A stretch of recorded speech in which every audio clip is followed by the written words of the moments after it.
Hello, good evening, and welcome to the show. My name is Ama Pratt, and this is The Couch on Pan-African TV. Thank you for staying with us from Monday till this fantastic Friday. Now, I'm excited about today's show. I'm very excited about today's show. I get to sit and have a TV conversation with a man that just so that I calm it down, I adore. Yeah, that would be the word that I have to use today. I completely am in awe, of the man that I have on the show today. He is simply, yeah. Yes, that's. There are other sides to him, and I'm saying that confidently because I have had the rare privilege, to get to know him, beyond watching him on TV and experiencing his politics. I have been privileged enough to work with him, so I think that I know him perhaps a little bit more than you. And if for nothing at all, I'm hoping that today's program would give you too a bit of an inkling, a little bit for you to know him just a little bit more than you always do. But beyond that is the fact that I want to pick his mind on some issues, and he always has the most refreshing, most insightful, angles to issues. And he's a man that I always like to have conversations with. And so I know that today you are going to enjoy this conversation as much as I am. Now, who am I talking about? I talk too much, right? Yeah. Who am I talking? I'm talking about the man, the honourable man, the man, Mr. I call him Uncle Alex Segbefia. Good day to you, and good day to all your viewers and listeners. All right. Welcome to my home. Thank you. Thank you. I hope you mean that. Like you're very I'll say something offset, but no. Yes, you're welcome.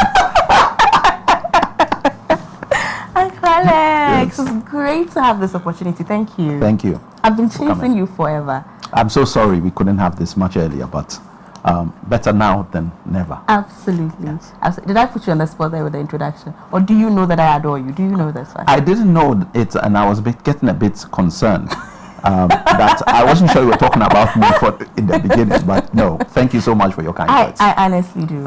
Thank you so much. I do. Yeah. I do. Now, Uncle Alex, first things first, and I say this often, politics is dirty. Right? It's a perception. Yes. Somehow I believe it. Somehow, it's not.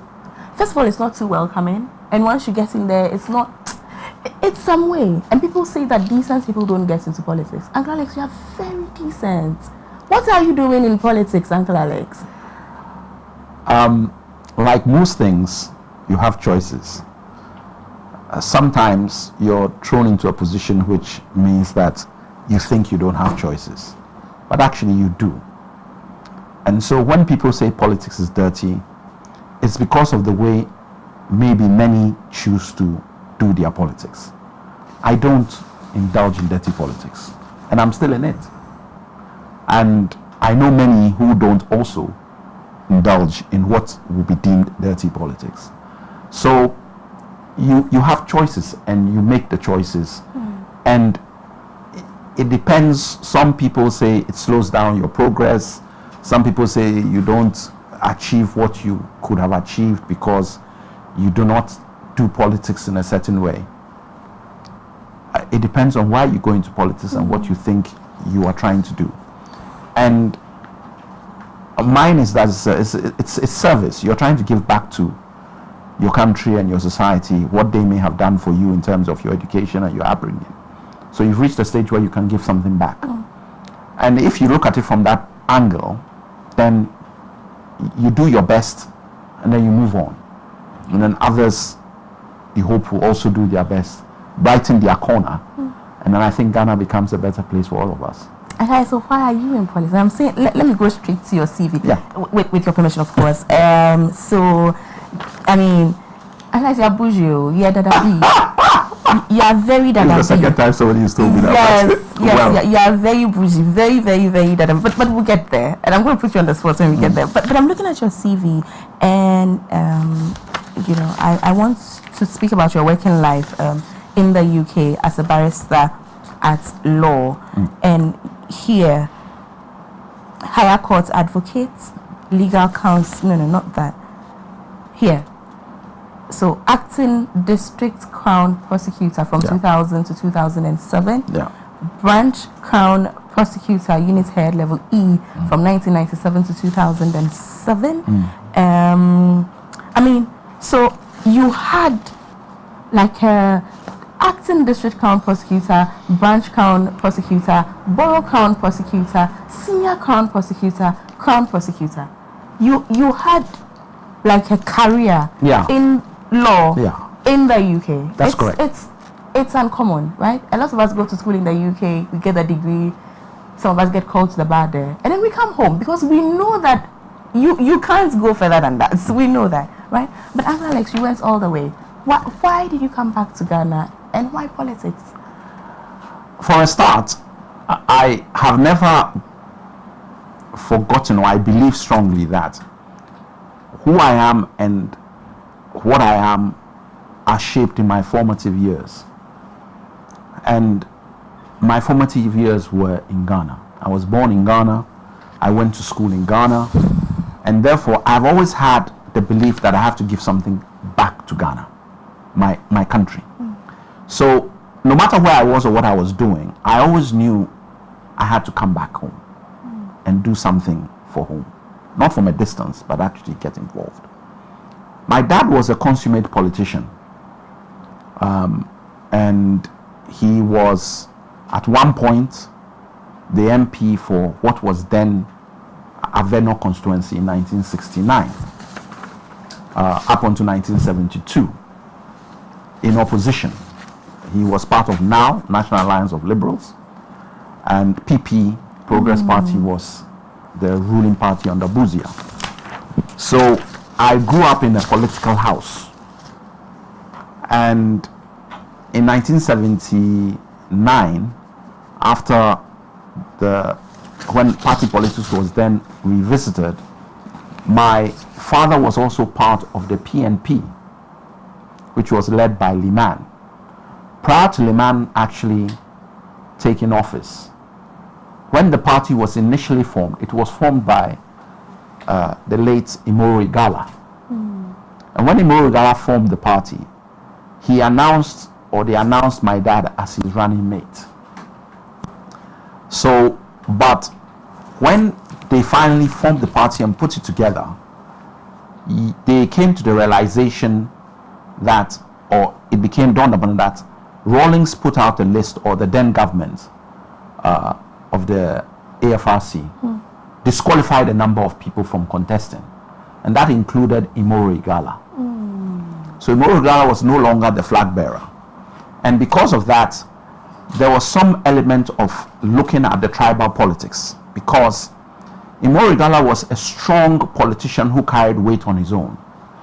But bringing Liman in, who was quite a new person, was a diplomat, and bringing him in to come and take the #1 slot meant that you actually had to look at the dynamics of the tribal politics of the day. So it was felt that they would need an Akan to partner Liman. And that was how my dad fell off that position. And we then had late De Graaf Johnson, who then became vice president subsequently. So I'm only telling you this because that is the house I grew in. Next door on my left was the house of Imoro Igala. And many a time... you were neighbors? Yes. And he lived in Laboni, but this was one of the houses. Right. And there's a history to that, but that's for another day. But invariably, most evenings, Liman, Imoro Igala, and my father would sit under that mango tree you see. This one? In the next yard, and be discussing politics. At the time, it wasn't a wall, it was a hedge. So we could see them, but they had no lights and they'll be talking. And so I grew up in a political setting. All the people that were involved in politics at the time, Tetega, Ofori, name it. were in and out of the house. Even in the 60s, it was lawyer Ibrahim Mahama, very prominent lawyer in the north. He's like my father. And so I grew up in a political setting. Politics is not strange to me. So I know the nuances. It's just that we don't talk about it much. Sure. I didn't know this. Exactly.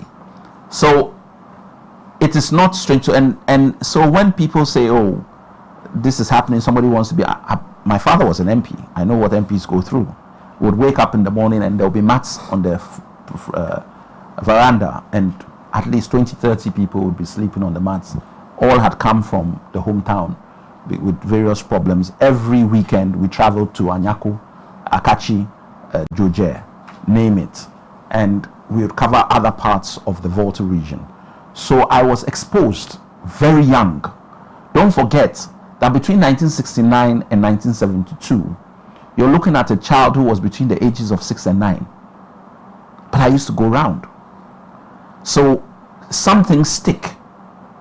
I remember there was a flood in Anyako at one point, and we had to use a canoe to get to the village because you couldn't get to the town. So you'd stop much earlier, get on a canoe, and then in the morning my grandmother would wake me up and we go on the canoe and cast the net and we catch akpa at 5 in the morning. Then we come, the grill is on. My grandfather would be playing his organ, singing la-di-da, la-di-da, and all, you know. And then we would grill the tilapia and sprinkle it with all kinds of pepper, turn some quick akpa. My grandmother would deal with it, and then we box it very nicely in the morning. So by 7, 8 in the morning, everybody is full, and we now start our day. So it carried for the rest of the day and stuff. So I had a lovely childhood in that regard, and it was very exposed. So the funny thing is I didn't speak the local language, yet I was able to blend and move and get points and learnt a lot. And we'll go and swim in the lagoon, which was, and my mom would be screaming, and my father would, who asked you to go and swim in the lagoon and all that. But those were lovely days. Let me cut in. I know that you are getting to a point, but please remember the points and come to it later. But is that the reason why you've never contested for Parliament? The experiences of your dad. Is that the reason why you yourself? Because I would have thought that, Uncle Alex, that would have been a natural progression for somebody like you. I think that one of the reasons I didn't or haven't seriously ever considered contesting, and not just for Parliament, but in actual fact in many positions, is because of the monetization of our politics. And I'm not the best person to generate funds. I like to be able to speak my mind. I like to be able to have a debate on an issue. I don't like to be towing a line which I'm not comfortable with. And so I find it sometimes, and it's a failing for those who want to practice politics, if you're not able to do godfathers and have certain positions or deal, it then can become a stumbling block. And once I'd made up my mind I wasn't prepared to do that, I don't contest. Because even if you want to contest an MP position now, if you don't have, $1 million Ghana cedis minimum, don't even begin to think about it. If you're doing it just for exposure, it's one thing. But if you want to win, 1 million, 2 million, 3 million, depending on who you're contesting, why should I be spending that type of money on a contest? And where am I getting it from? I'm not questioning people, but for me, I must question myself. Can't do it. And that's where, for me, it stops. So it's not a question of one may not be good at it or not. Alex, it's just that great at it. But in fact, you'd be awesome at it. It's very difficult for me. I can do all the work, meeting people, helping people out. We do it without being in that position. We still help people. We still talk to people. But I think that across board, and it's not just in all our politics now, it's become too monetized. So when I'm needed and I'm called to help, I do.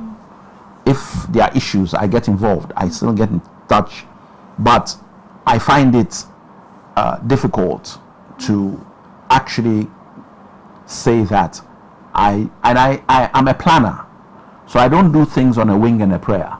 Oh, let me go and file the forms. Definitely, when people here are filed, they'll bring me some money to help. I will make sure that I have the money before I start digging the ground.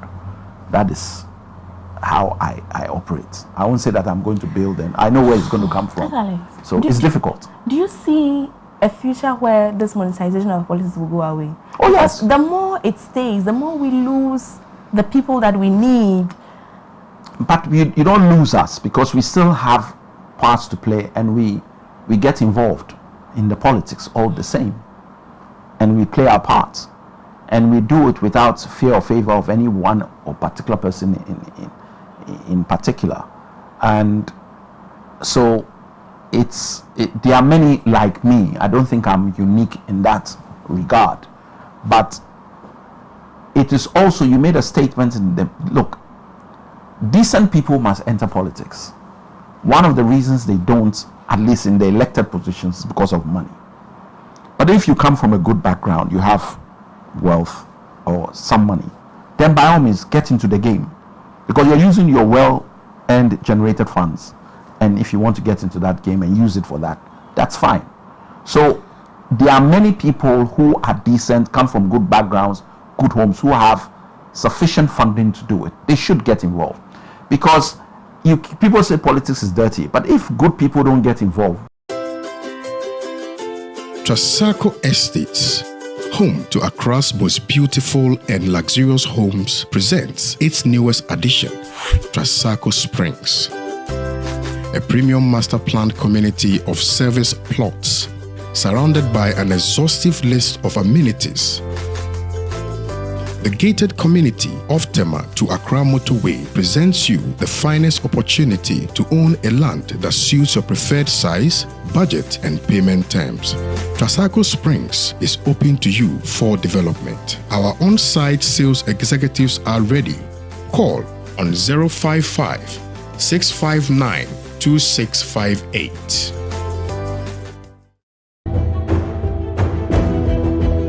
In previous seasons, you saw this.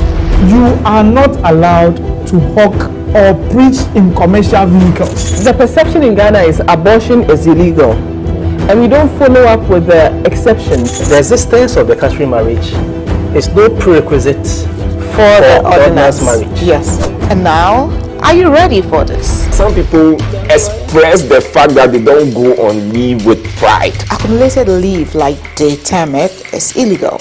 Because in Ghana we don't have enough lawyers, and the accused can apply for bail where he has no lawyer.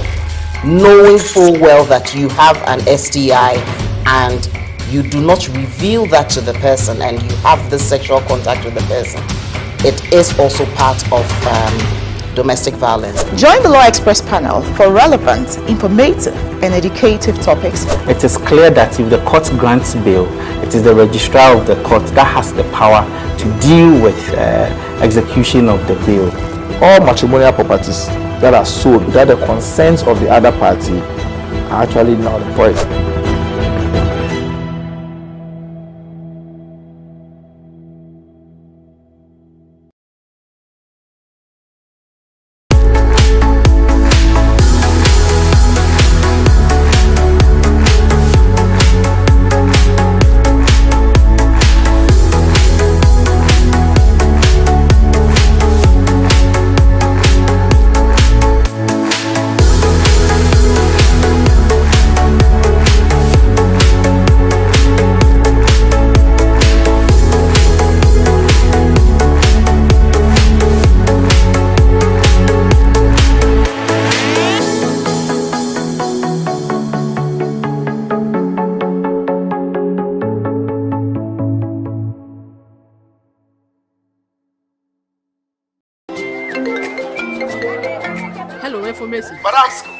Me, I have still not got the money for that list of expensive building materials you sent to me. The price of the iron rods have been increased too much, aren't they? Madam, relax. Look, that's not why I did call. I just visited IPCP. when the engineers told me everything about Trasacco fast floor. Please, those people are expensive. Are they not the people building those big houses in town? I beg going to Madam, in fact, I used to think the same until I visited their office today and they gave me an estimate of how much it will cost. No, the estimate is real.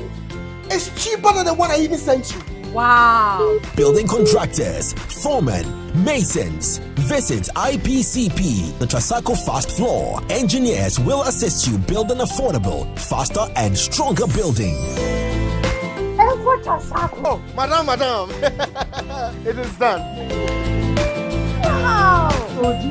Trasacco Fast Floor. Stronger, faster and affordable. This is a Trasacco construction product. In previous seasons, you saw this. You are not allowed to hawk or preach in commercial vehicles. The perception in Ghana is abortion is illegal, and we don't follow up with the exceptions. The existence of the customary marriage is no prerequisite for the ordinance marriage. Yes. And now, are you ready for this? Some people express the fact that they don't go on leave with pride. Accumulated leave, like they term it, is illegal. Because in Ghana we don't have enough lawyers, and the accused can apply for bail where he has no lawyer. Knowing full well that you have an STI and you do not reveal that to the person and you have the sexual contact with the person, it is also part of domestic violence. Join the Law Express panel for relevant, informative and educative topics. It is clear that if the court grants bail, it is the registrar of the court that has the power to deal with execution of the bail. All matrimonial properties that are sold without the consent of the other party are actually null and void.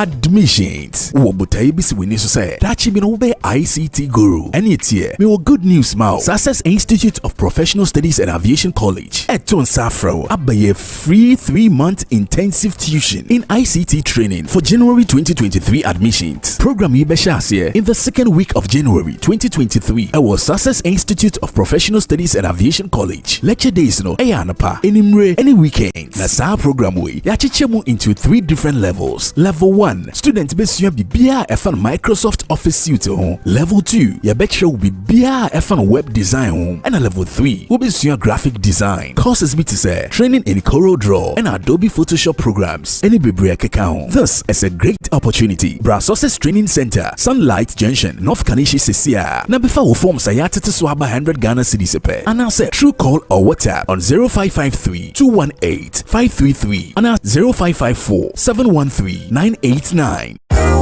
Admissions. Ope credible college ebebwa ma achieve your career dreams. And here, Success Institute of Professional Studies and Aviation College. The best place to be. Yes, Success Institute of Professional Studies and Aviation College. Approved by Ghana Education Service and is affiliated with the Institute of Commercial Management ICM UK. Currently, student enrollment and courses WEMU. 5-month intensive passenger handling and customer service airline training. Shada shisha course we are mobia or what so said obi edwuma aviation industry nemu. Na so we will course no successfully. Compulsory attachment is assured. Yes, I enrollment of students into our 6 months in journalism and media studies. And we are in Central Jumano. The lecture courses be to say broadcast journalism, newspaper reporting, TV and radio presentation, freelance and feature writing, and media law and ethics. Yes, I a 4-month executive certificate in beauty therapy. Because people say politics is dirty, but if good people don't get involved, then who's going to be doing it? Right. And then you complain afterwards. No, get in there, and it will test you. It will it will push you to go against many of your principles, but you have to stand firm and do what you need to do, and life goes on. Life goes on. Okay, so Uncle Alex. Yeah. I mean, you have not contested for position. Positions just seem to. I contested when I was in London for the chairmanship. I was the chairman in the UK and Ireland. Uncle Alex, for close to. Running with my questions. I don't like that. Okay. I'm stopped. I'll wait. Sorry. No, but before we get there, because that's major. But we will get there. Before we get there, it's just that positions just keep finding you. Like, If I start mentioning your positions right now, I'm sure we'll need 2 more episodes. You know, we'll need 2 more episodes to contain all the roles that you have played. I don't know. I can be upset about something or saddened about something, but I do not let melancholy or sadness live with me, and I do not hold grudges. Right. Time has a way of sorting out a lot of issues, and you have to also know that people get exposed with time. So some things you can fight. One of the most important things in politics, possibly second to none on the par with everything else, is timing. If you do the right thing at the wrong time in politics, it's wrong. It's wrong. You have to get the timing right. And sometimes people push things at the wrong time. And in order to make it right, they bend over backwards. And eventually the whole thing crashes. Part of it is the state of our country today. No patience. Lack of seeing things through. Playing to the gallery. Don't help us. So I'm clear that timing is a very crucial ingredient. And most decent people, or most people are decent. That's what I meant to say. Most people are decent. And therefore, if they believe they can relate to you and work with you, and you have no ulterior motive in how to deal with you, they're happy to work with you. They're happy to work because they know that you are not searching for something, or there is no underhand dealing going on. They're happy to work with you. So that is perhaps one of the reasons why some people like to work with me or would ask me to do certain things. And when I'm involved in something, I like to see it done properly. Right. If I know it's not something I can do, I stop. I say, I tell you, look, this I'm not doing. But if I decide to do it, then it must be done properly. I've seen you in a very tricky spot. Permit me. Yeah. I've seen you in a tricky spot where you've been brought into a position where there's rancor, you know, and I've seen you firsthand navigate, you know, very stormy waters and successfully brought calm. And I think it's perhaps because of your person, right? I don't know how you are doing this, Uncle Alex. It seems as though all sides just like you, or respect you, and it's a hard place to be in. Permit me. Look, the truth of the matter is that most people know what is right, but they will push and play a game depending on who they are with what.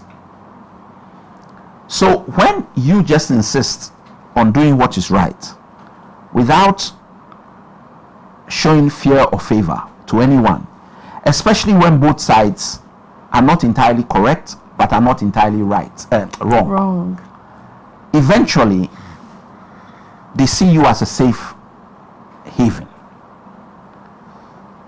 And the saying goes that nobody's all bad, nobody's all good. So once they find that you're not, especially when you're in a position of control or power, but you're not biased towards one way or the other, invariably peace may most likely emerge. And I've been fortunate that in most cases that's what happens. You still get fallouts, you still get difficulties, you still go through insults. Eventually time will demonstrate that actually no, this is not how it is. And I sometimes use the NDC MPP scenario where, look, when Mahama was in power, some of the things that were said, we thought we had reached worse. We kept saying we had good.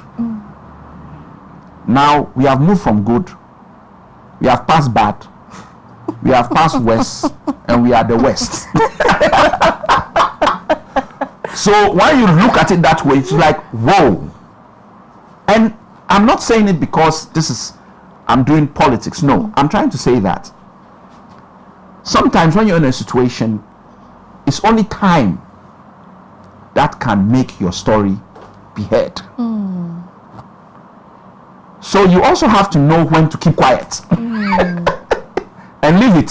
And let time be tell the story. To tell its story. Because there comes a time when people just don't want to hear. So if you don't want, but you believe in your story, so let time solve that story for you. So, and we are seeing it all now. That's why I use that analogy. And I see it in my life.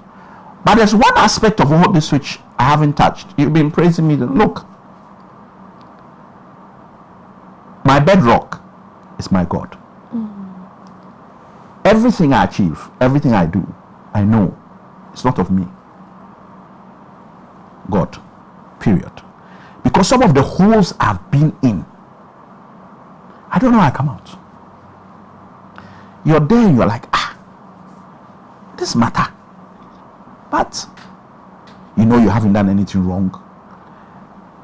The media is on your case.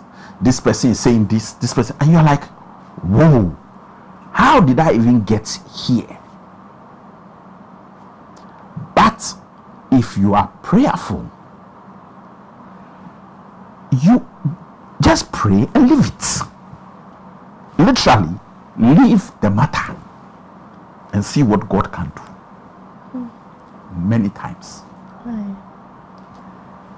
And you have to have a strong faith to do it. My mother gave me that. So I'm clear. All this, you're a nice guy, you're this. Prayer. My God has looked after me. Good. And Alex, what is your secret? It is good. Yes. Because the politics I'm in, as you see, oh dear. You know, people do all manner of things in this politics. So if you lose, as they say in the secondary school, if you lose guard, you're in trouble. You are in trouble. You're in trouble. So for me, I always give testimony. And look, my faith is rock solid. And I tell a story always that, look, it doesn't matter how many private jets you have, how many houses, how many cars. And I'm not saying don't get these things if you can. But trust me, when you die, you are not going to be standing. Everybody I've seen is horizontal. They are lying flat. I don't see anybody standing that I'm dead. No. You are horizontal. It hit me when I was burying my father in this very house. He was laid in state here. And I had to get some drinks from a cupboard. I went, opened the cupboard, and I saw close to 60 pairs of shoes, which we knew, and the suits. And I said, wow. But my dad is out there, he's wearing white socks. He hasn't taken one shoe. Not one. And that was for me a stark reminder of we are nothing. When all is said and done, oh, you are this, you are that, you disability. When all is said and done, you are nothing. Because all the trumpets that were played, the brass band, my dad didn't, his little toe didn't move. We put him quietly in the box. We have buried him. Matter is over. But good name is better than riches. Why? There are still politicians today. When they meet with Segbefia, Fred, how are you? Senior old politicians, how are you? What is going on? Then I say, oh, I'm Alex. Oh, you see, I'm still calling your father's name. There are people who go to places. Oh, this. Oh, you Segbefia. What's your father? Who is your father? Your father, was he the lawyer at Adabada? Oh, the thing is done. Good name So he's gone. My mother is gone. But they are helping me even today. Is that the reason why you are so modest? Well, because I don't know that I'm so modest. You are modest to a fault. Modest to a fault. Well, you say so, but I don't have my moments. The Fanta and the Sprite. Well, I have. Yes, that's another thing about people that can never get over the fact that I've never drank alcohol. And it was a throwback from school days. I used to do a lot of sport. I used to play hockey and football pretty well, and so I never got into drinking alcohol, and I never smoked, and I never drank. But all my friends did. I had to go out. They always like me to drive because they know that no matter how much they drink or whatever, they'll get back home. Designated driver. Alex, yeah. You went to Christ the King. Yes. Then you did Achimota. Motown, yes. Then Davis College, London. Yes. University of Essex. Yes. Colchester. Yeah. Then CLE. Inns of Court. CLE. Yeah. And then Inner Temple. Once you get into the council, you're going to be called. You have to join the temple. So I'm part of Inner Temple. I don't know why I didn't do Lincoln's Inn. My father was in Inner Temple. Hey, the tradition goes on. The tradition goes on. Then called to the bar, higher court advocacy qualification, Ghana Law School. Yeah, I did the Ghana bar in 2008. In 2008. But I did the other bar in 1989. Uncle Alex, you're bougie. I don't know. I'm bougie. I just got. You're Dada B. I mean, look at. But how can I be Dada B if I was playing Chaskele and always in race course, following horses, and that brings me to my next question, Alex. For hobbies, you have reading, which is okay. Yeah. Swimming is okay. Horse riding. Yeah. I love horses. Dada B. Well, I don't know about it being Dada B. Riding. I was a cadet in Achimota School. And so we went to the stables quite often, or we went to Bemakam quite often, and they have stables. Right. And I just fell in love with horses, and it's one of my great loves. I really love horse riding, and I love horses. But it's funny, I don't like polo. Not because polo is not good, but I think that it's mean on horses because they have special bits. They pull them hard. Sometimes, if the person is not good, he would hit their legs with the stick. So it's, for me, it's kind of, it's lovely if you meet good polo players who are doing their business. It's a beautiful thing to see. But how did he get there? He was training, and some horse has suffered.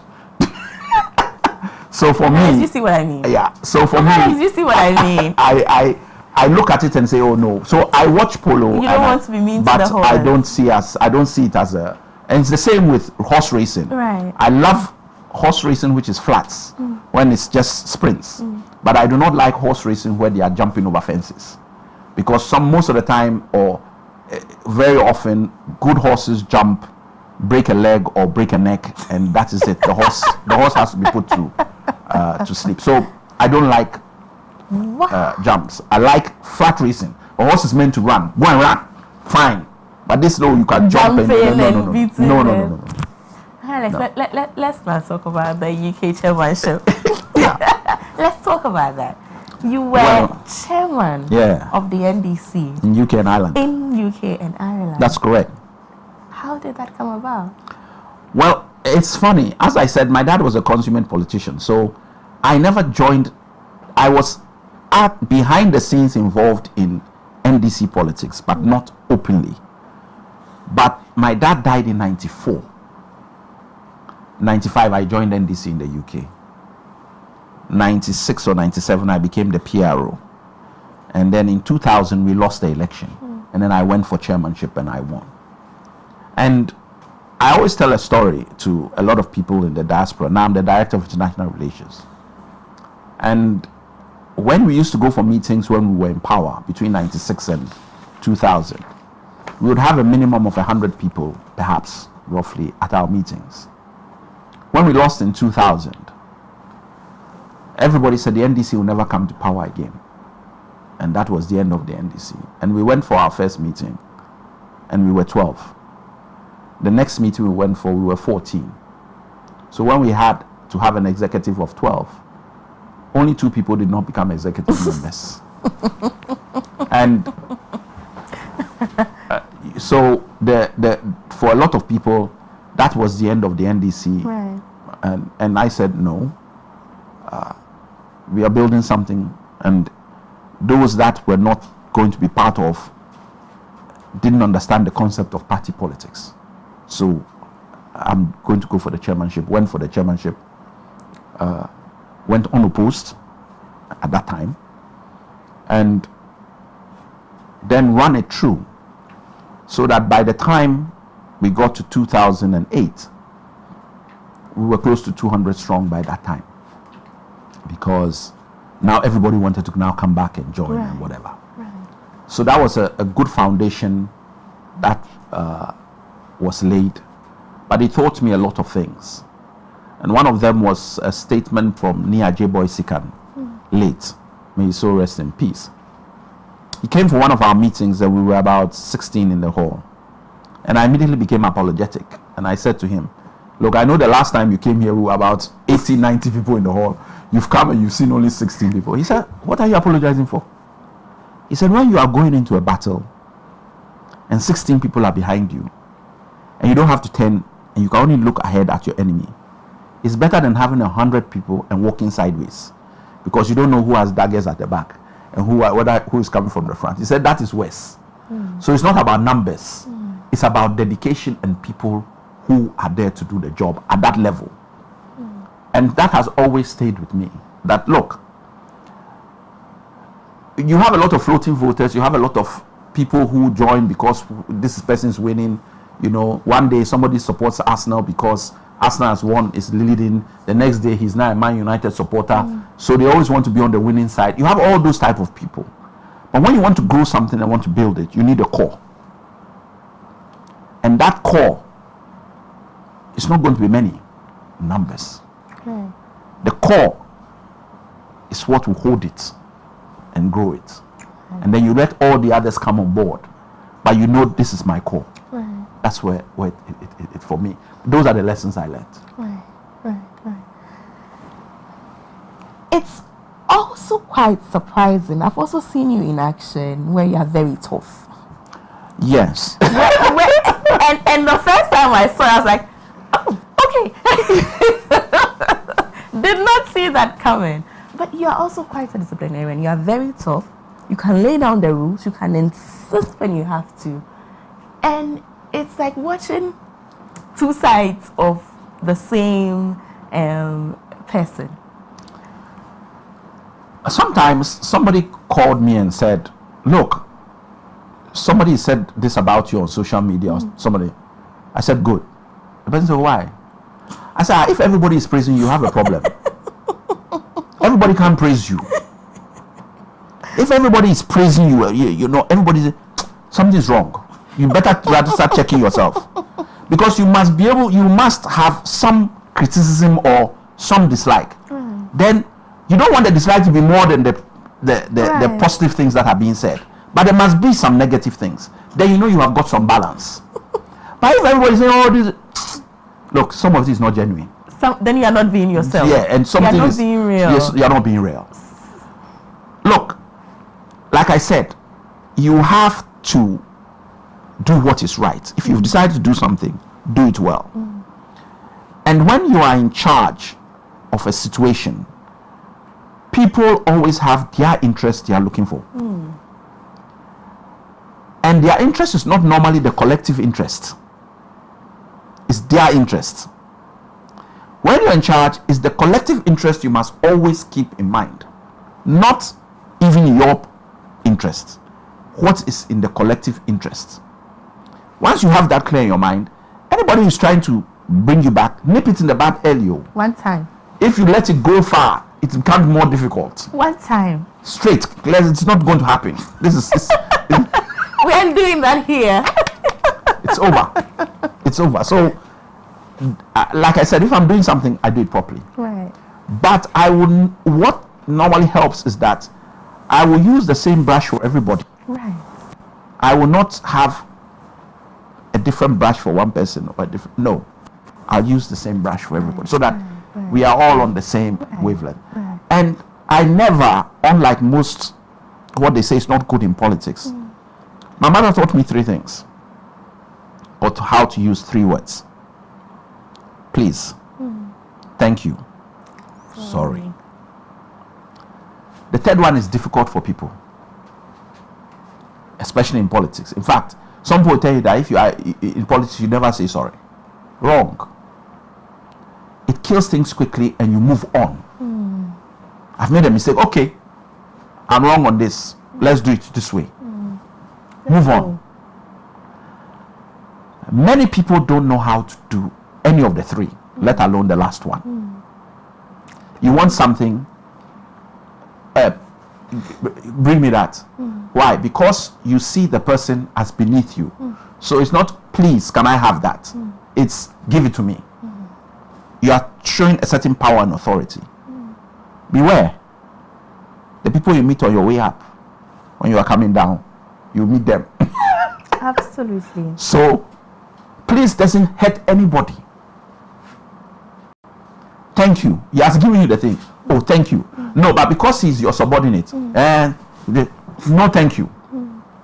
It's mounting. No, they are doing chat on you. The day that there's a problem, they are coming to testify against you. They are coming to tell your life history. You are working with them. You are always in the same environment. Yes. So it doesn't cost anything to keep these 3 words. We learn all about it. Then when you get into politics, you drop it. And then you ask yourself, why are the children in school insulting and whatever? Have you heard us politicians? Have you heard us senior people on radio? Have you heard us? Why wouldn't they hear about insulting? We have taught them. Yes. Yes. So I think that everybody has choices to make. And I make my choices and I live with what I have. That's it. Yeah. That's it. Okay. So the questions are 1,000. Let's take them one at a time. I remember something you said to me in a very, when I can't say it, but there was and then you gave me some advice, and then when you finished, you said to me, Ama, monkeys play by their size. Uncle Alex, please continue the saying for me. You say it. Monkeys play in sizes. Yeah. But you said, but Ama, you have to be a monkey to play.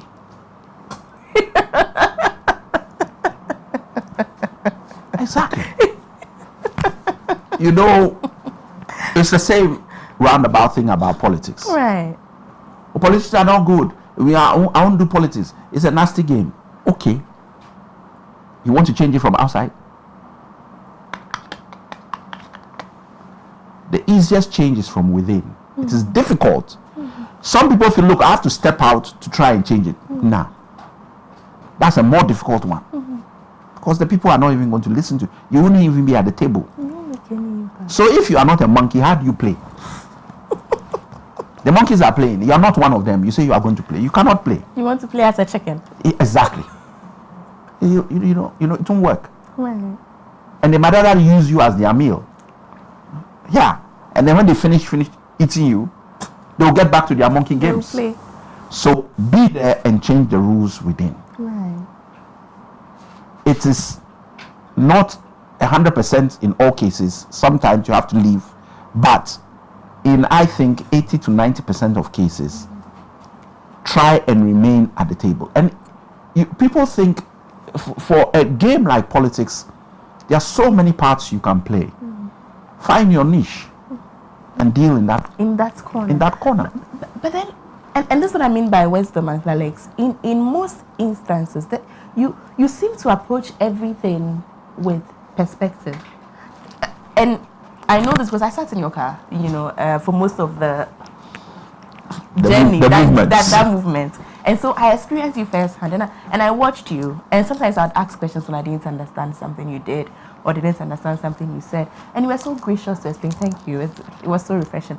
But the point is that for most of your actions and for most of the things you did, there was real wisdom behind it. For instance, in something as mundane as introducing, like never sideline anybody.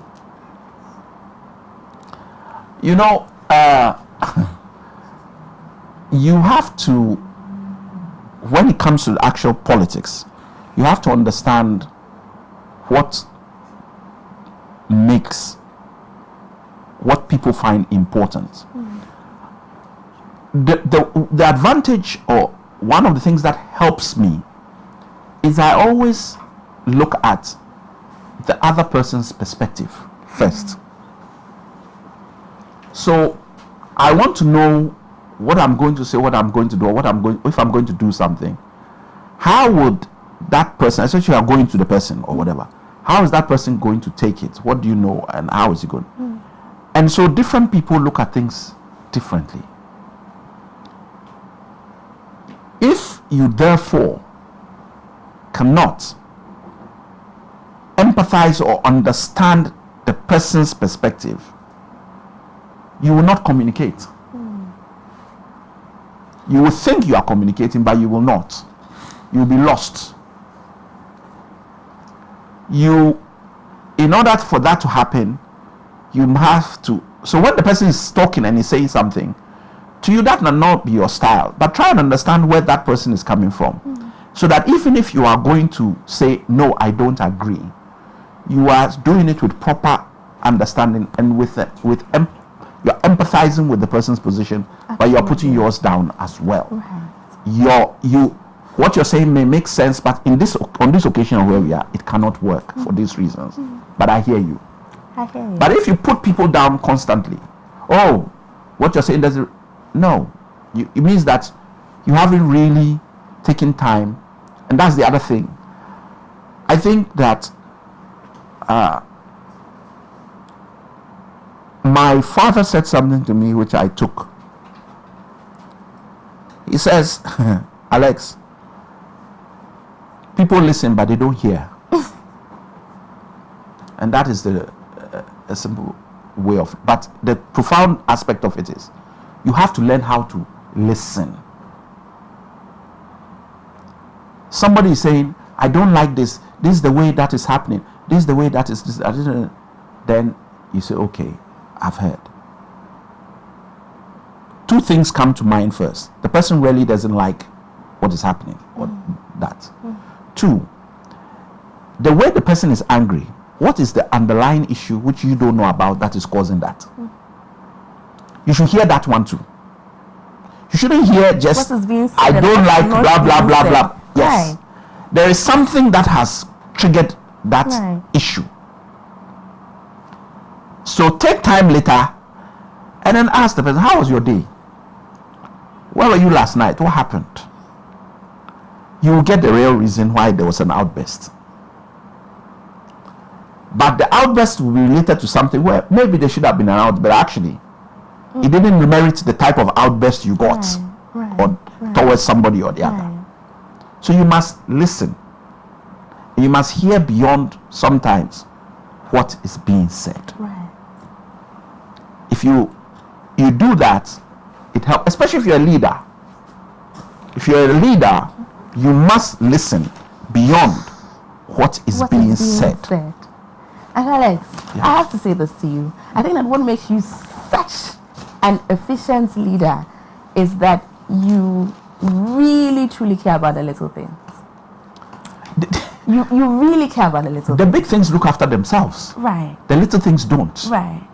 The big things, everybody knows the big issue. So they tend to, but the little things, nobody takes them on, and nobody thinks about it. Like where your team is sleeping, what they are eating, how they are. Okay, Alex, you are excellent at that. I have to give it to you. The number of times we sit down with paper and a pen to do room arrangements. Imagine that, viewers.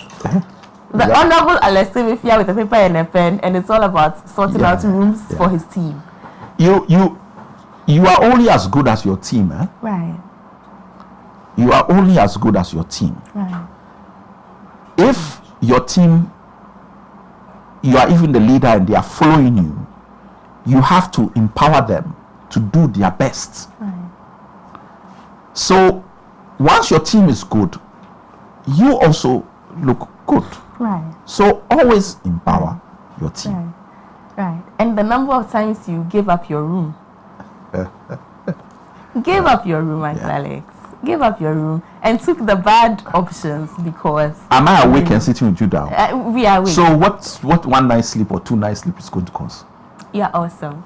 We'll take a break. We'll take a quick commercial break. When we come back, I promise you there's so much more. Stay with us.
Whatever the occasion, with ATL, you can never be out of style. ATL, bringing fabric to life.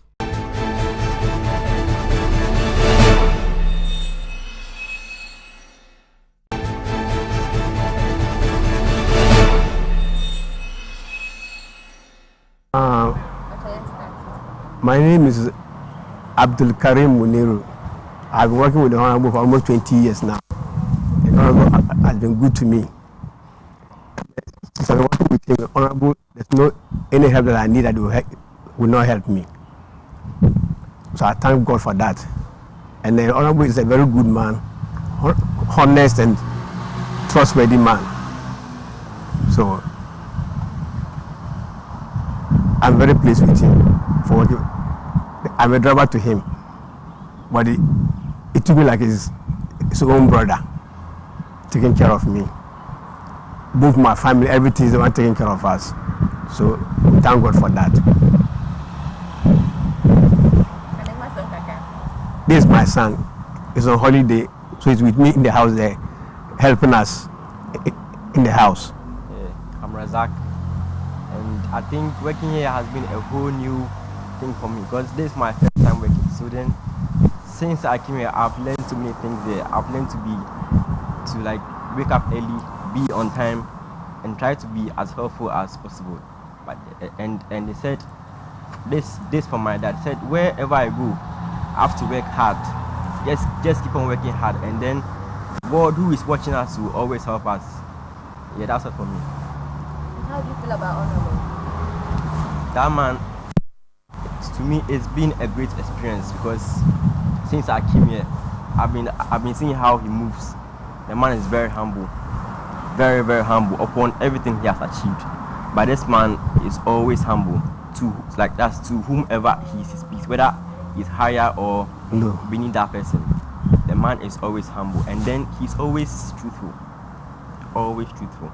That's one thing I learned from that man, as in being humble. Wherever you go, be humble.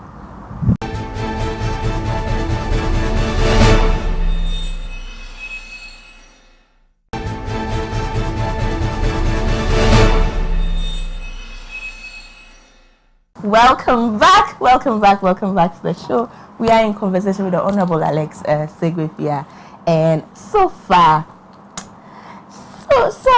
so good, Uncle Alex. So far so good. I want to ask a question of you, and I know that you are the only person, perhaps one of the few people that can give me the right answer.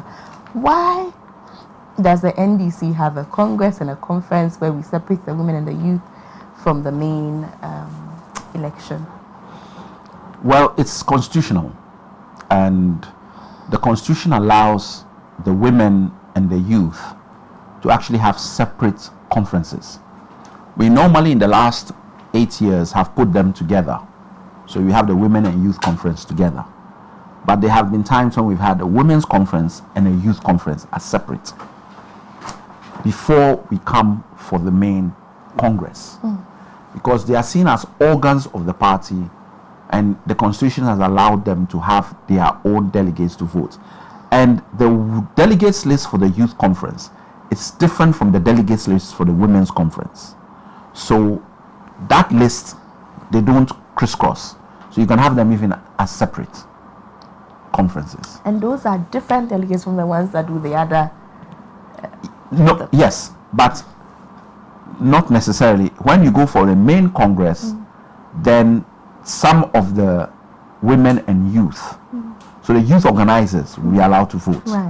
Right. The women's organizers will be allowed to vote. Right. But the newly elected women and youth organizers and their deputies, if they are new, will not be able to vote in that capacity. Right. The old ones will vote. Right. Are you understand? I get yeah. it. I get so it. I that get is it. I get that it. is how it works. But there is going to be a debate on that for a number of reasons, including cost. Because having them as separate creates all manner of problems. We are looking at ways of increasing the voters register for both. There's even a school of thought that everybody should be allowed to vote for them. That will be a mega debate when the time comes. But the numbers are too few. At the moment, it's 2,000. The big problem with the youth conference and the women's conference is the fact that you have Teyin and Wukoms voting. But they change on campuses every year. So when you say you do a normal party delegates list, all the people you are dealing with have been in post for 4 years. Right. They're easily identifiable. You get to the Teyin and the tertiary institutions, every year there's a new set of executives. So in that 4th year of elections, even during the process, elections will be ongoing in those universities or tertiary institutions. Then you get into a fight. Who is allowed to vote? The rules say that those that start at the constituency election must see to the end, right through to the national or to the youth conference or the women's conference. But now you have new executives who say we've been voted in, we are the ones who are to go. You have that issue. Then some will decide who hold elections at all. And the people have left the university, but they are actually on the papers. So those who have been left are now being put to vote. And it creates all kinds of nuances because people are looking for people who are going to vote for them. So the person who compiles the list also becomes an issue. And this is what happens. It doesn't happen in the National Congress. Because you only take from each institution 15 people from every region. So they pick their 50, they come and vote, that's it. But for the actual conference at the youth and the women's level, it's a totally different ball game. And that is where the problems arise. So if getting the delegates list right is what creates the problem. And therefore we have to streamline that aspect of it for it to go forward.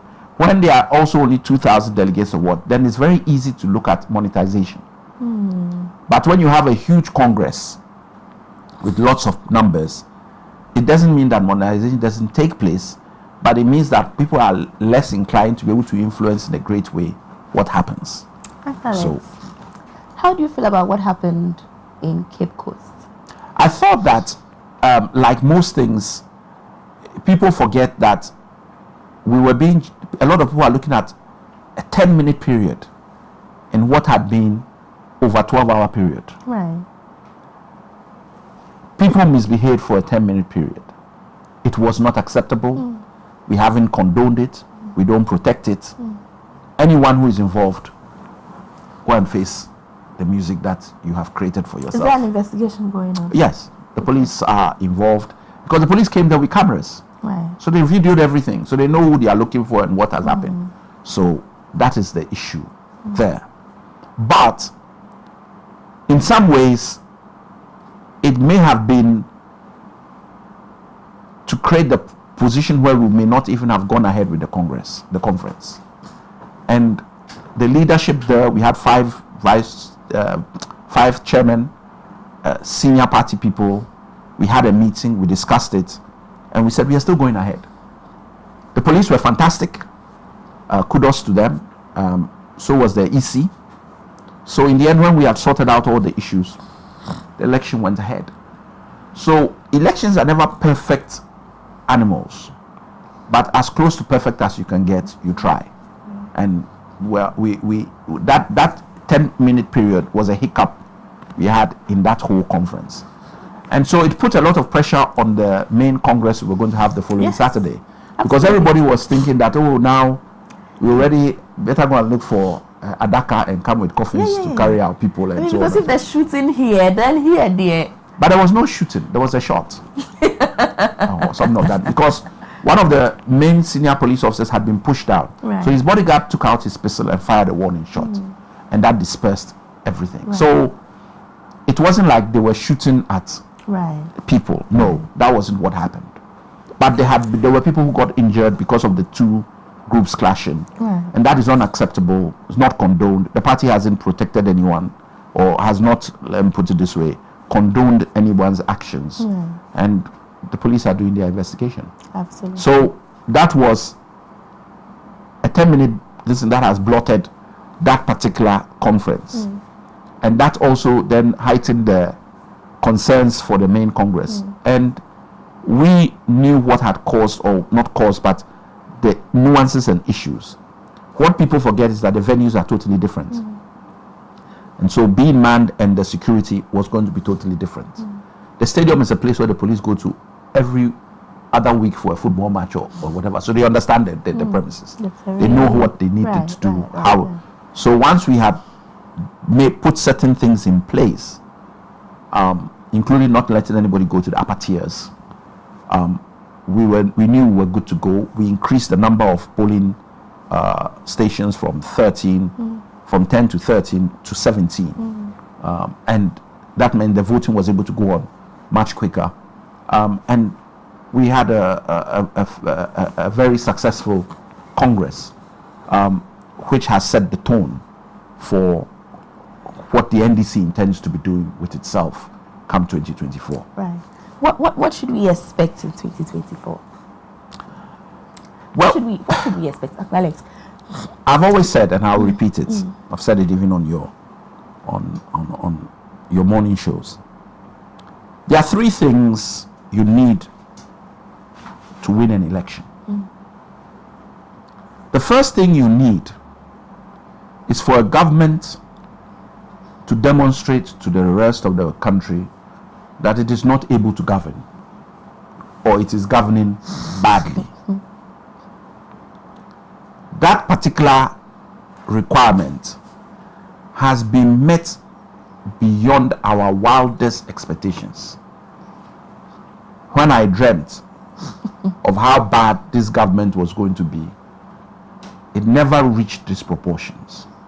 You have a situation where all the macroeconomic indicators and other things,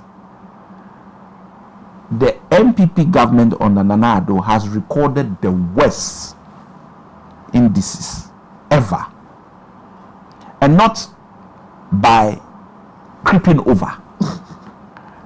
It's like they have galloped and taken us into areas we didn't know existed. Inflation 54% in the Fourth Republic.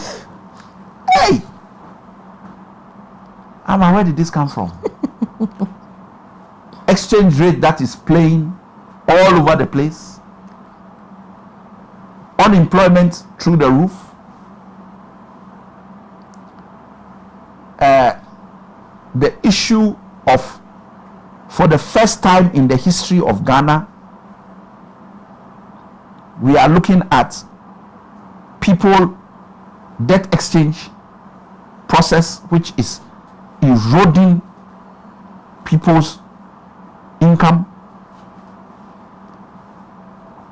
In my wildest dreams, it was not possible to script it. It's not possible. This has been an abysmal performance debt to GDP ratio 100 and something percent, 104%. I mean, what? Name anything you want, name it. People don't even talk about certain things anymore because it's not what get fun. Have you heard anybody talking about where national health insurance is?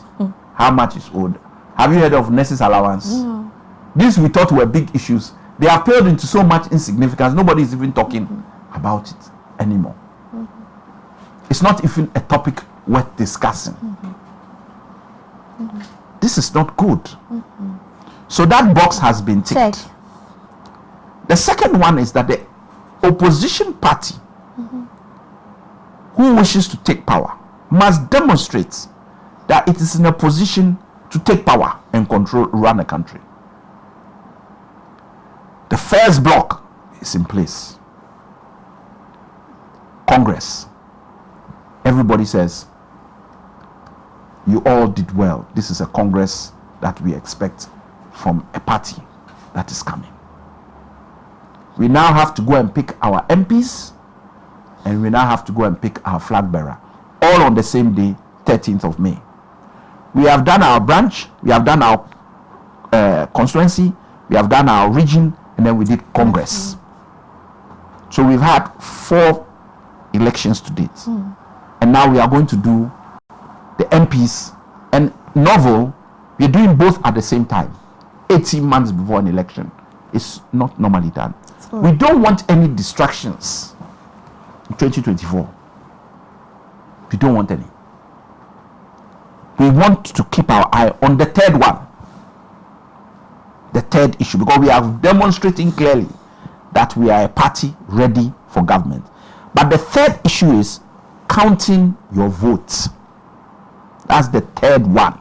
You must count your votes in that 72-hour window. When all manner of things are done and played, you must be at the table and be clear that what you have is what you are being given. And that has been a failing or a hiccup, because all kinds of games are played. All of a sudden, MTN or Vodafone or whatever, they cannot transmit results, or all manner of things happen in that period. And the NDC is clear in our mind, regardless of what people say or don't say. We do not believe we lost the 2020 election. We have accepted the court verdict, yes. But it doesn't mean we still cannot ask the question, how does the EC explain 6 results? And my results, if you counted it at a certain point, and my results got to 100, it cannot change by adding more seats to 98. Because at that moment, if you add any, it should rather go up. Right. So there are many questions that were not answered. We went to seek this and we were told this is not the way to go about it. We've heard. But it doesn't mean we should accept that that is the way forward. No. So, fine.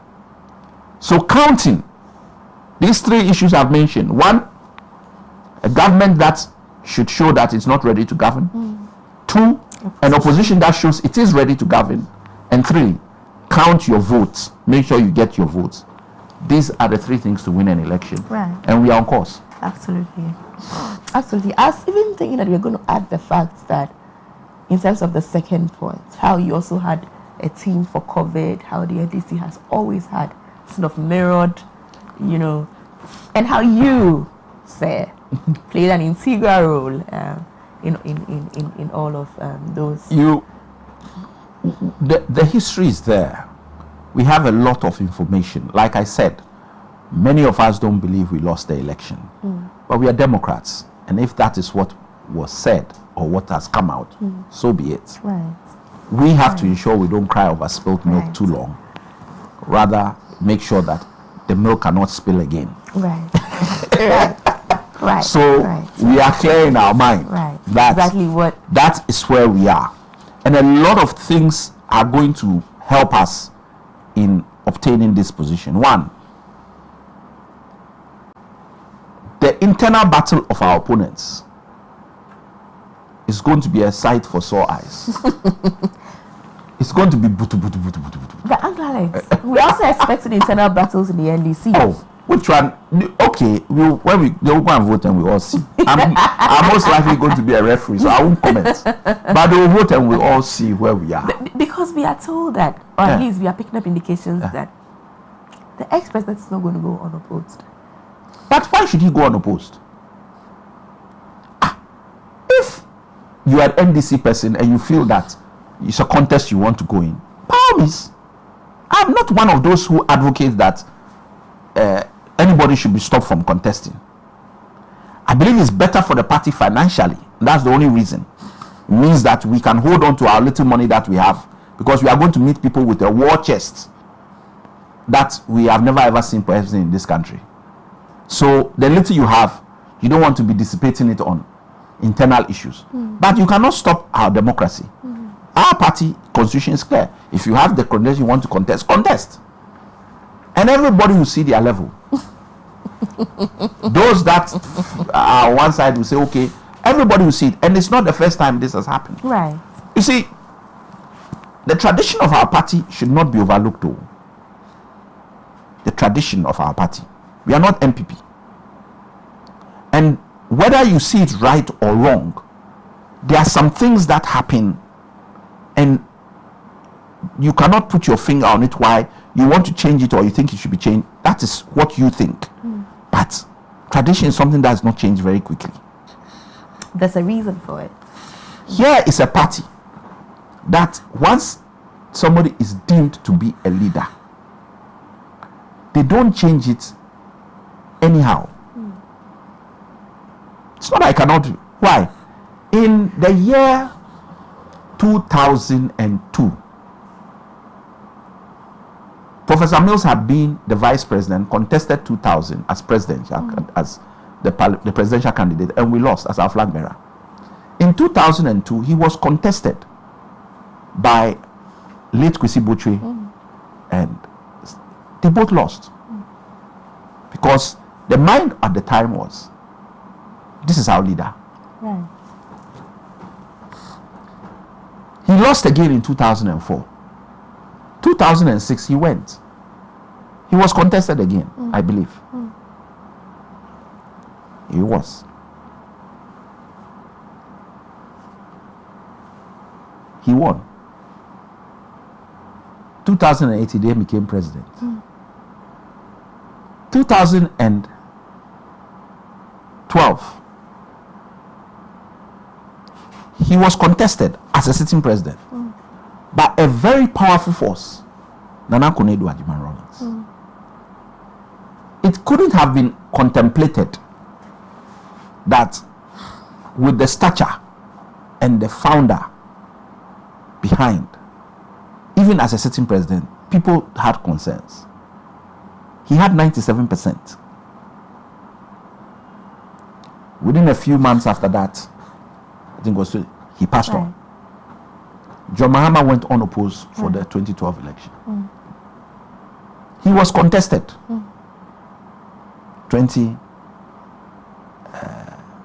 When we lost, he was contested. He went unopposed for the 2016.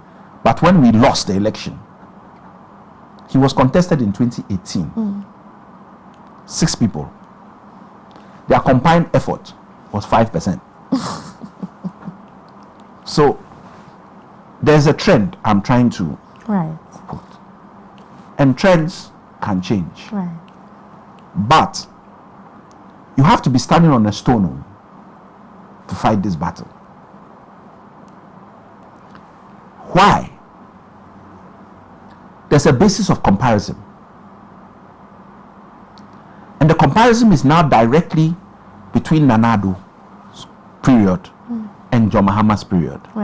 And John Mahama is being made to look like Angie Gabriel, who has just come, based on the performance of Nana Ado. So his record is clear. Everybody can see that this man did this. And when he comes, he can do this. It's not promise that I will. I have. So I'm a Democrat. Everybody can contest. But be standing on a stone. Right. And a big stone. And a big stone. And a big stone. Uncle Alex. Yes. I'm looking at your CV. Perhaps this is the last question on the CV. Okay. And then I'll come to the good stuff. No and problem. then we'll end on the good stuff. Okay. I mean, I'm wondering why the Ministry of Health. Yes. Well, because you're a lawyer. Yeah. You're a barrister. People mix leadership and management Right. with profession. The two are not necessarily coterminous or actually mutual. And they are not mutually exclusive, but they overlap in certain ways. When I went into the Ministry of Health, I had an advantage. I did not come from any of the professional health professions. I didn't come from any of them. I was not a doctor. I was not a nurse. I was not a psychologist. I had nothing. So, not a pharmacist. Everybody was happy to deal with me as a neutral, knowing that I had no bias towards any of their other colleague professions. Whereas when you go in as a dentist, they think that you have a favorite, whether it's true or not, that's what they think. When you go in as a pharmacist, you have the pharmacist in your mind. So everybody was happy to approach me as a neutral party in any issues that they had, and I would listen and try and understand their nuances. Right. So actually, it was a good decision by John Mahama at the time to put me there, because I was not in any way involved in the sciences. I had no link there. And it just meant that because management and leadership are different skills from your professional qualification, you don't need them. You need good advisors in those areas. Right. And you have all kinds of leaders in the midwifery section, in the pharmacy section, in the administrative section of running the ministry. You have the FDA, you have Kolebu, you have NHIA. They had all the technical experts you needed in the world. Yours was to make sure that you managed it, and they stayed within the parameters that were required. Right. The same can be said for when you were Deputy Minister of Defense. Yes. But in that case, also, you have a boss. Right. And you act to your boss. Right. You don't overstep your bound. Right. You are the deputy. Right. And I had a good boss because it was Ben Kumbo who was the Minister of Defense. So you could always go and say, Chief, ABCD, let's leave this one. Go and do that. And he was, you know, if you have a boss who would delegate, you learn quickly. Right. Alex, go and do this. Represent me here. Travel here and go and see this. That sort of thing. So you get exposed quickly. My 7 years as a cadet in Achimota helped me because I'm totally conversant with the military ranks and the way they operate. Right. Totally. Right. So when I left school, a lot of people thought I was going to go into the army. No, I went and read my law. But I did that for 7 years. Right. And so I understand their psyche. If you don't understand the way their ranks work and the duty and respect that it holds, you get yourself into a mess. Right. And you have to understand, you don't go and call a captain a lieutenant, or a colonel, a lieutenant colonel, or what. No. You must know the ranks and know how you are going to address your brigadier, your lieutenant general, etc. You must know. Because they are different in the Navy. You must know what is equivalent in it. You have to learn these things, and it's important. So that helped me in a great way. But I still had a boss, and I acted according to his dictate. Right. Alex, you're married to a very beautiful woman, and you have 4 lovely children. Just one question on that. What kind of a father are you? Disciplinarian, sweet, because you have all those sides. So I think it's an unfair question because you're asking me to grade myself. Yes.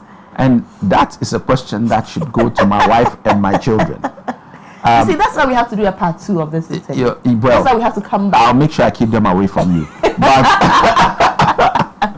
But that's why we have to come back. It's for me. There's nothing like a perfect parent. You do your best, and every child has his identity.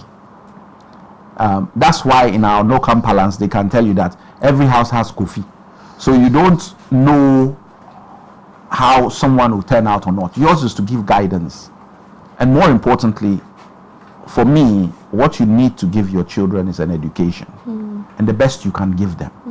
Once you're able to educate your child, give them an education, you have given them the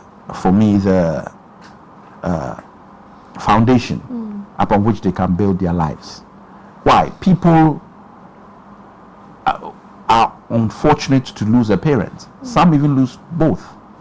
So if you are there for your children, give them something that they know when you are not there, and you will not always be there, that they can get on when you are not there.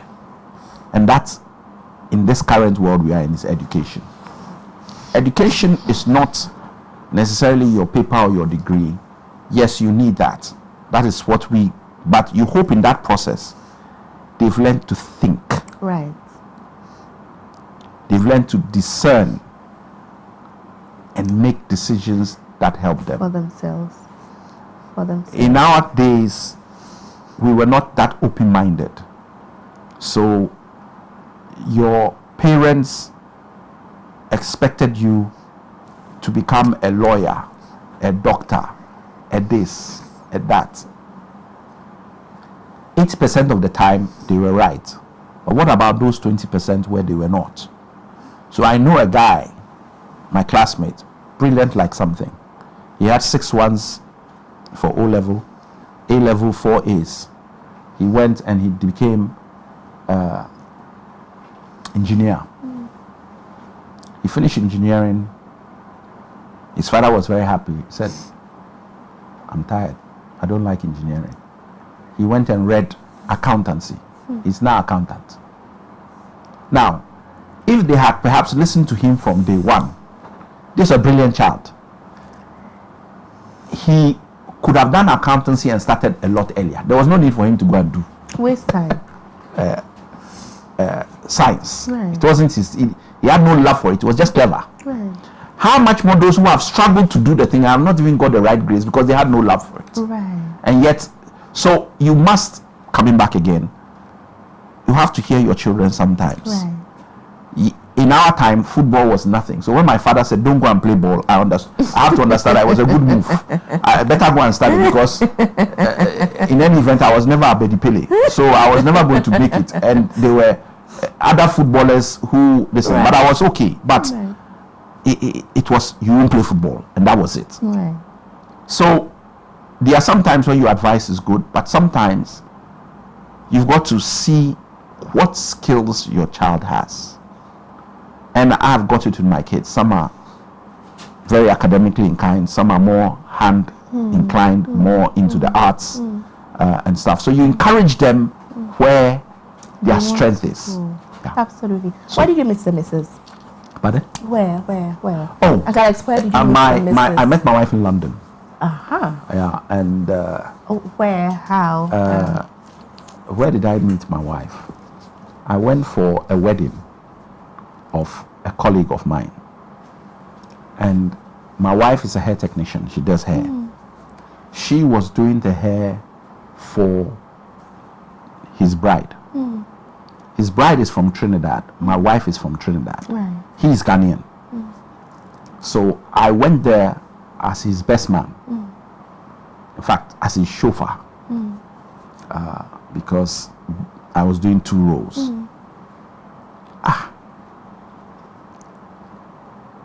When I opened the door, I saw an angel walking up the stairs. I said, whoa. And I was only seeing her from the back, I said to myself, in Yakia, I be mad. Where have you come to do over here? So I was saying to myself, sometimes these women, you see them whenever there. When you see their face, you become angry. When the girl came down, hello, chai. I said, trouble. Trouble has arrived. I say, hey, your father is Fredo. If you don't go and hold this in, trouble will come. He will insult you every day. So actually, that's how I met my wife. Did you make her move, Uncle Alex? Oh, I just said, oh, where does she live? She was living in a different part from us. So I took her number. Hi. And I'll call, how is things? Oh, she's gone to her course. And so, like at this, like at that. So on and so forth. We manage. And the rest is history. But that is one aspect. Right. We men invariably tend most of the time to marry for looks. You can make a big mistake. You have to know and pray you get a good character. Building a house is different from building a home. My wife is a home builder. God bless me. That's beautiful. Oh, that's such a beautiful thing to say. Yeah. Wow. So you see why we have to have a part 2, where I come home when she's here, and we get to meet her and have a and I have been in a previous relationship before. My first 2 children are from a previous relationship, and my second 2 children are with her. Right. So I've seen the full spectrum, and I'm grateful to God for my life. I have 4 lovely children, and a beautiful wife. And I don't mean it in terms of her looks. She's a very beautiful person. So absolutely. Yeah. Absolutely. And what's your favorite song right now?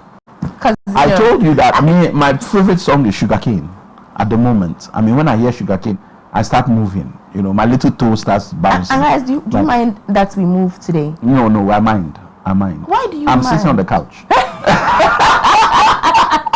I wanted you to move a little. No, I've seen you, but there's something that I don't understand. For somebody who doesn't speak Ewe, how can you dance Agbaja so well? Actually, where did you pick up those moves? Dancing is very easy for me. When I was young, I used to dance, and I used to dance. I mean, when we were the disco babies. You know, you people think you know music. You don't know the music that we were dealing with and the moves. You know, you don't come on. It's only that we are just okay. So you are talking. You know, can you show us something? No, there's no need to show. It is only when you think that somebody is trying to prove. I don't have to prove anything to anybody. I'm telling you, it was our time, and we were the ones who all the old music is our beat. So the 70s into the 80s. Into the 90s was our time. That was your time. And I'm telling you, now when people say they want to go out, because there's nothing to miss. I've been there, done it. You've done it all. And you go to the disco. When you come out, you take your shirt off and you actually wring water from. I cannot believe this. Because in those days you didn't even have curfew. How to get out and get back home before the sirens will go off. Oh, we've had fun, Ama. We've had fun. It was our lives have been interesting. Right. So music and dance came easy. But more importantly, that's another thing about education which we miss. When I was in Christ the King, you people say Dadabi school. We used to have people from Art Center come and teach us. I can do Adwa, Palogo, Agbaja, Bobobo, Gaunga, the northern one where they use the sticks. We learned all as children. And things you learn as child tend not to leave you. It sticks. So, and I think you cheated. That day on the campaign grounds, when the Honourable Samloku just had Blackwa and the other Voltarians couldn't dance, and you came in and danced, and I was sitting there and I was just clapping for you. Yes. Little did I know that you had learned this from Christ the King. But I learned it from school. When they were laughing at me because I couldn't speak a word, I didn't argue with them. Now let's dance that, but you couldn't dance that way. What's the problem? No, but it was good fun, and I learned it all the way from school. So, and then when we get to Achimota as well, we had to do culture, group dancing and stuff. So it's something that I was able to do, and I've always loved dancing. It's now that I've hung my boots, so to speak, and I don't dance that often. Right. Uncle Alex, this has been good. Thank you. You're welcome. So grateful. Thank you so much for. But you have to agree for a part, because you see, I haven't asked my questions. I haven't asked all my questions, so you have to agree that the part 2 will have nothing to do with my family. Absolutely nothing to do with the family. No. Thank you so much, Thank Uncle you. Alex. And thank you. you and your crew for coming into my home. Thank you for having us. It's You're a welcome. beautiful home, Uncle Alex. Thank you. Right. So, yes, he has to dance.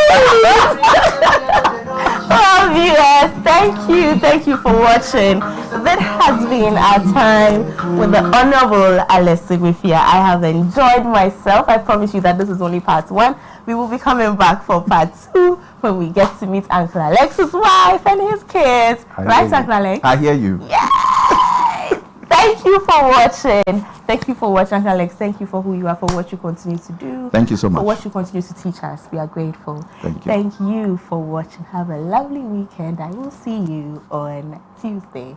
Bye.